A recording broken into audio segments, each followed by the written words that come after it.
Versus Vanitha விஜயகுமார்னும் போது எனக்கு மனசு கஷ்டப்படுறதா இல்லை பெருமைப்படுறதான்னு தெரியல. ஏன்னா அவர் பக்கத்தில் வேர்சஸில் என் பேர் வர்றதே எனக்கு பெரும் பாக்கியமாக தான் நான் பார்க்குறேன். அந்த மாதிரி ஒரு இசை கடவுளாக தான் நான் பார்க்குறேன். குழந்தையிலேருந்து அப்படி தான் பார்த்துருக்கேன். அண்ட் இன்னைக்கு இந்த நிலைமை. பட் சிம்பிளாக சொல்லணுன்னா எனக்கும் அவருக்கும் பிரச்சனையே கிடையாது. அவர் இசையமைச்ச பாட்டை சோனி நிறுவனம் முறைப்படி பணம் கொடுத்து நம்ம அக்ரிமெண்ட் போட்டு தான் வாங்கியிருக்கோம். இந்த படத்துக்கு நம்ம பயன்படுத்தலாம் அப்படின்னு. ஸோ அவங்க லீகலாக ஒரு அக்ரிமெண்ட் கொடுத்துருக்காங்க.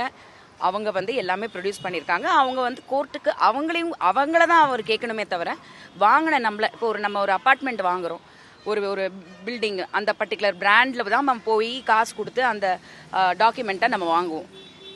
திடீர்னு சம்மந்தம் இல்லாமல் நான் தான் கட்டினேன் பில்டிங்கை, நான் தான் ஆர்கிடெக்ட் அப்படின்னு சொல்லிட்டு நம்ம மேலே கேஸ் போட்டால் அது எந்த விதத்தில் நியாயம்?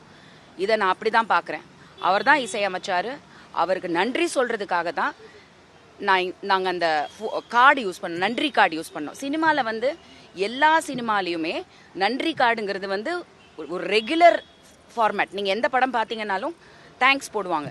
டைரக்டர்ஸ்க்கு போடுவாங்க, ப்ரொடியூசர்ஸ்க்கு போடுவாங்க, போலீஸ்க்கு போடுவாங்க, கவர்மெண்ட்டுக்கு போடுவாங்க. யார் அவங்களுக்கு அந்த படத்தில் ஏதோ ஒரு பர்மிஷன் கொடுத்தாங்களோ, ஹெல்ப் பண்ணாங்களோ கண்டிப்பாக போடும். அந்த மாதிரி நம்ம படத்தில் நிறைய நன்றி கார்டு இருக்குது. அவருக்கும் சேர்த்து நான் நன்றி, ஏன்னா அவர் தான் இசையமைச்சார். அந்த பாட்டு எனக்கு ரொம்ப பிடிச்ச பாட்டு, பயன்படுத்தியிருக்கேன், நன்றின்னு போட்டேன். அந்த நன்றியை அவர் என்ன சொல்கிறாருன்னா, இந்த நன்றி கார்டை வச்சு நான் இப்போ விளம்பரம் பண்ணிட்டேன், அதனால எனக்கு பணம் வேணும்னு சொல்லி நம்மளை கேட்குறாங்க. அப்படி கொடுக்குற அளவுக்கு நான் சம்பாதிக்கவும் இல்லை. ரெண்டாவது அது நன்றின்னு சொன்னதுக்கப்புறம் அது பணம் கேட்குறது தவறான ஒரு விஷயமாக தான் நான் பார்க்குறேன். பட் அதை மீறி அதை ரிமூவும் பண்ணிட்டோம். சரி, நன்றி சொல்லலை, மரியாதை கொடுத்தோம். அந்த மரியாதை வேணான்னு நீங்கள் சொன்னதுக்கப்புறம் நாங்கள் அதை ரிமூவ் பண்ணிட்டோம். ஸோ நீங்கள் யூடியூப்பில் நான் படத்தை ஒரு மெம்பர்ஷிப்பில் என்னோடய சேனலில் போட்டு ரிலீஸ் பண்ணியிருக்கேன். ஸோ அதில் நீங்கள் போய் பார்த்தா கூட அவருக்கு நன்றின்ற கார்டு அவருக்கு மட்டும் போட்டதை தூக்கியாச்சு, மற்றவங்க எல்லாருக்கும் இருக்கும்.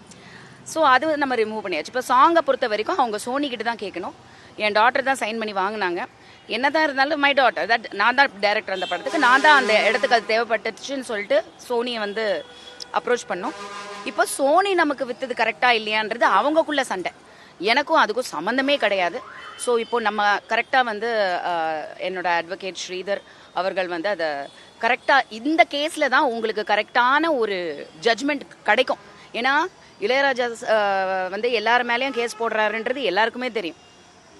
உள்ள ஒரு கோர்ட்டுக்கு இறங்குறது கூட காரில் இங்கே பார்க்கிங் கிடைக்காதுன்னு கேபில் வந்தேன். பார்த்த உடனே நம்மள தெரியும், இந்த பிரச்சனை எல்லாருக்கும் தெரியும். அவருக்கு வேற வேலை இல்லையான்னு கேட்குறாங்க ஒரு கேப் டிரைவர். இப்படி தான் போய் ரீச் ஆகுதே தவிர இது அவருக்கு பெருமையை கண்டிப்பாக சேர்க்காது. என்ன மாதிரி ஒரு சின்ன ப்ரொடியூசர் குழந்தையிலேருந்து அவர் பார்த்துருக்காரு. நான் இன்னைக்கு எமோஷ்னல் ஆனது காரணம் கூட அவங்க வீட்டில் ஒரு பொண்ணாக நான் வளர்ந்தேன். என்கிட்ட ஒரு ஃபோனை போட்டு, அம்மா நீ என்னம்மா ஃபோட்டோ எல்லாம் போட்டிருக்க, அது தப்பு, ரிமூவ் பண்ணிடுன்னு சொல்லியிருந்தா ரிலீஸ்க்கு முன்னாடியே கியூப்ல நான் ரிமூவ் பண்ணியிருப்பேன். அவ்வளோ உரிமை இருக்கு அவருக்கு.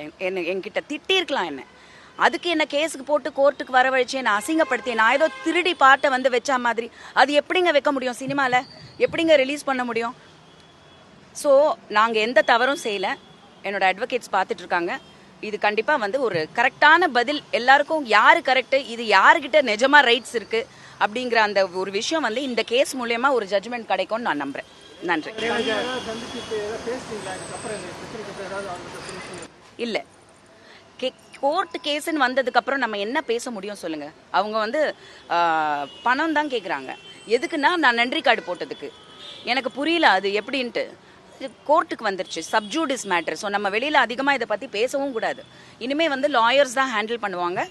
முறைப்படி சட்டப்படி ஒரு கரெக்டான தீர்வு இந்த கேஸ்க்கு கிடைக்கும். நன்றி. எதுக்கு? நான் காசு கொடுத்து வாங்கியிருக்கேங்க, காசு கொடுத்து செலவு பண்ணி படத்தை எடுத்திருக்கேங்க, ஷூட்டிங் பண்ணியிருக்கேன், சம்பளம் கொடுத்துருக்கேன், நடிகர்களுக்கு கிரணுக்கெல்லாம் சம்பளம் கொடுத்துருக்கேன். அவ்வளோ எஃபர்ட் போட்டு அந்த சும்மா வச்ச பாடல் இல்லை. யாரோ ஒருத்தர் யூடியூப்ல பேசினாரு, அவர் கூட இந்த படத்தை பார்த்து பேசினாரு. அதான் இப்போ யூடியூப்ல எல்லாருமே எல்லாத்த பற்றி கருத்து தெரிவிக்கிறாங்களே இல்லையா, அவங்களுக்கு சம்மந்தம் இருக்கோ இல்லையோ. அதில் அவர் சொல்லியிருந்தாரு, அந்த படத்தில் வச்ச சிச்சுவேஷனை விட இந்த படத்தில் ரொம்ப பொருத்தமாக இருந்ததுன்னு. அந்த அளவுக்கு தான் நான் கதையை ஸ்க்ரீன் ப்ளே பண்ணியிருக்கேன். ஒழுங்காக பார்த்து நீங்கள் பார்த்தீங்கன்னா உங்களுக்கு புரியும் எப்படி ஏன் நான் நீக்க முடியாதுங்கிறது. ஏன்னா நான் கோடிக்கணக்கில் போட்டு படம் எடுத்திருக்கேங்க. இன்றைக்கும் அந்த படத்தை நான் அதர் லாங்குவேஜ்லேருந்து எல்லாமே பேசிகிட்டு இருக்கேன். எப்படி நான் சிச்சுவேஷனை தூக்க முடியும்? It is not possible. ரெண்டாவது நான் பணம் கொடுத்துருக்கேன், எனக்கு உரிமை இருக்கு.